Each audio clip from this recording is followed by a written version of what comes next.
Hi అండి, welcome to Radhika కిచెన్లో కబుర్లు.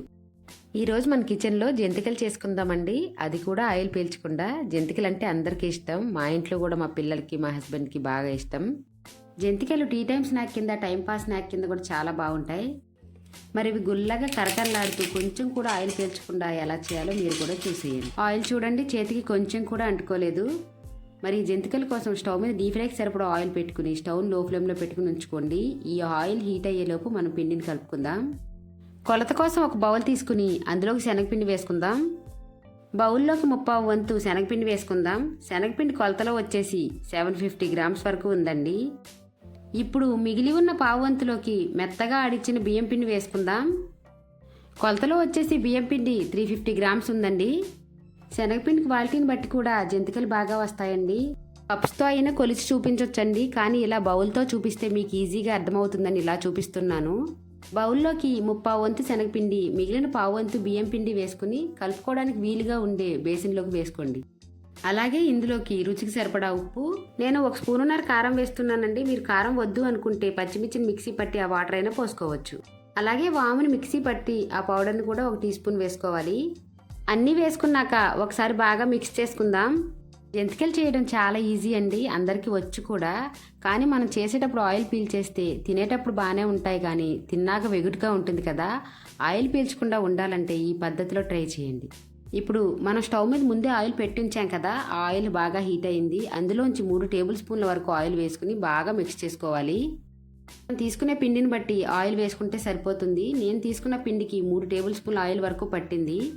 ఆయిల్ వేశాక ఒక 3 నిమిషాలైనా సరే పిండిని బాగా కలుపుకోవాలి. అప్పుడే మనం వేసిన ఆయిల్ పిండికి బాగా పడుతుంది. ఆయిల్ బాగా కలిశాక కొంచెం కొంచెం వాటర్ పోసుకుంటూ పిండిని కలుపుకోవాలి. ఒకేసారి పోయకుండా వాటర్ కొంచెం కొంచెం పోసుకుంటూ కలుపుకోండి.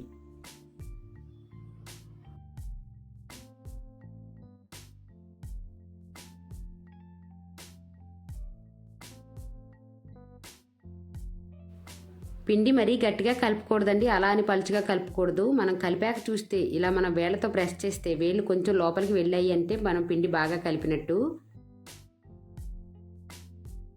ఇప్పుడు జంతికలు కొట్టడానికి లోపల ఆయిల్ అప్లై చేసుకుని సరిపడా పిండి పెట్టుకుని మూతను గట్టిగా బిగించుకోవాలి. ఆయిల్ అప్లై చేయడం వలన లోపల పిండి అంటుకోకుండా ఈజీగా బయటకు వచ్చేస్తుంది.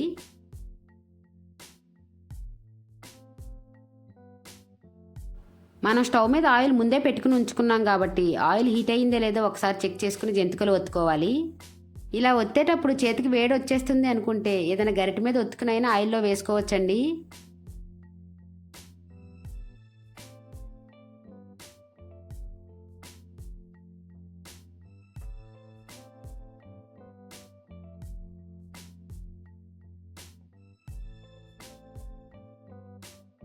ఆయిల్కి సరిపడా ఒత్తుకున్నాక స్టవ్ మీడియం ఫ్లేమ్లో పెట్టుకుని వేయించుకోవాలి. జంతికలు వేయగానే తిప్పకుండా కొంచెం ఆగి అటు ఇటు తిప్పుతూ వేయించుకోవాలి. ఇదివరకు నేను జంతికలు చేస్తే టేస్ట్ బాగానే ఉండేవి, కానీ ఆయిల్ బాగా పీల్చేసేవండి. తిన్నాక చాలా వెగుటుగా అనిపించేది. ఈ పద్ధతిలో చేయడం మొదలుపెట్టాక ఆయిల్ అస్సలు పీల్చట్లేదు.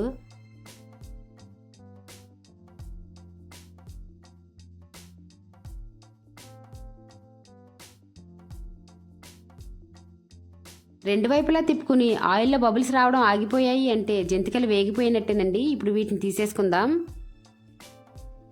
అంతేనండి, కరకరలాడుతూ ఎంతో టేస్టీగా ఉండే జంతికలు అయితే రెడీ. ఈ పద్ధతిలో చేస్తే ఆయిల్ అయితే అస్సలు పీల్చదు. మీరు కూడా తప్పకుండా ట్రై చేయండి.